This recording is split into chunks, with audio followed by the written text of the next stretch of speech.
Join me now to discuss his research fellow at the American Institute for Economic Research, Tom Savidge. All right, so the one big beautiful bill passed. The sky is not falling. The end is not near. It seems like everything's going great.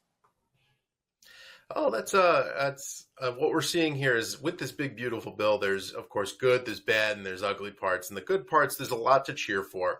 You see those tax cuts, being extended.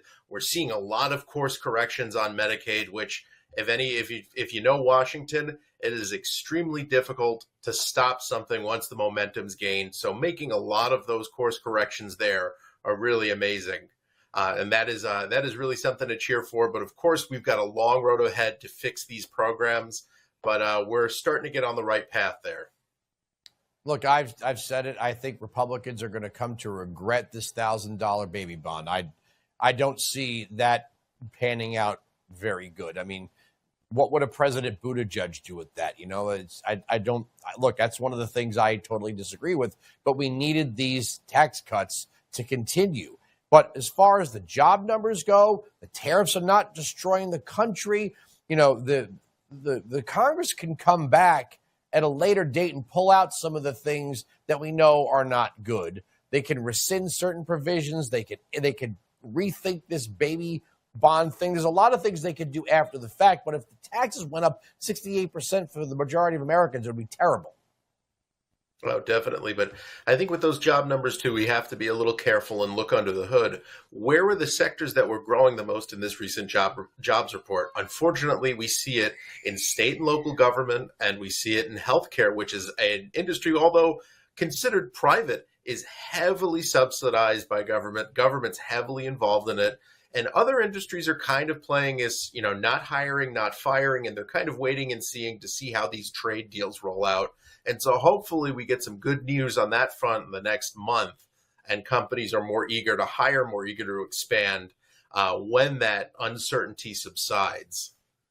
Well, look, when we look back on June hiring, of course, there's going to be seasonal summer hiring that happens every summer, right? So I'm not going to jump up and down and go, oh, my God, the job numbers are even better. I know that's seasonal hiring, and it happens in June, and it happens November for the holiday season.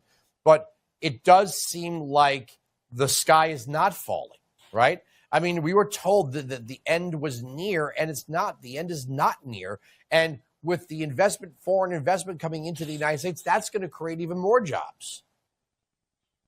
Oh, that's it. And I think, of course, like you said, I don't think it's going to be, I don't think the world is going to be turned upside down or cats and dogs living together, as they say, as the Ghostbusters quote goes there. But I think there's a couple things, of course, we want to keep an eye out on. But there are, like you said, there are a number of things that we've got going for us. You want to see those investments come through. You want to see, like we hear about GE building that new plant out in Kentucky. You like to see job growth there. And then as these trade deals roll in and we get some certainty on that, companies will adjust, and then they'll hopefully get back on the growth path as well. Well, when the tariffs were threatened against Vietnam, companies like Wayfair, that don't make their stuff in the United States, panicked, but they got a trade deal through, right? There'll be no duties on American exports to Vietnam.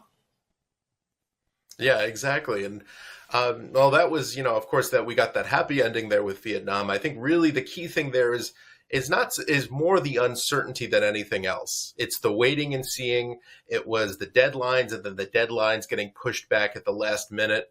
And, as you mentioned, of course, like the markets are pretty happy right now, but markets, of course, they react to information. And that's why we saw such a roller coaster earlier this year, because any little thing you hear, oh, this trade deal is going to go through, this one isn't. And the markets, they would take a dive, and then they go back up again, and it looked like a blueprint for the cyclone at Coney Island. But at the end of the day, businesses are the ones that have to react to real costs, and when we're reducing those uncertainties, they're better able to react to those costs and better able to survive as well. Well, as the Trump energy policies start to kick in and more energy hits the market and brings down the price, that's going to affect things. Inflation's already coming down.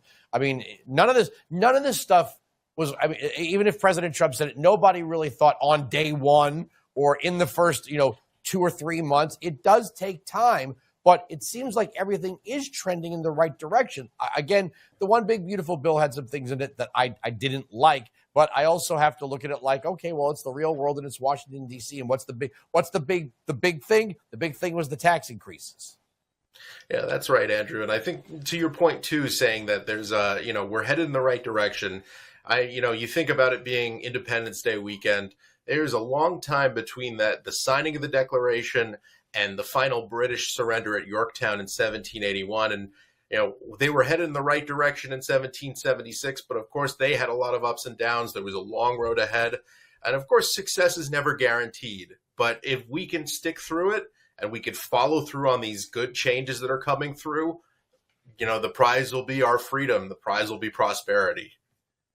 Yeah, I agree with you. I remember the first Trump presidency. I remember what 2018, 2019, and pre-pandemic 2020 looked like.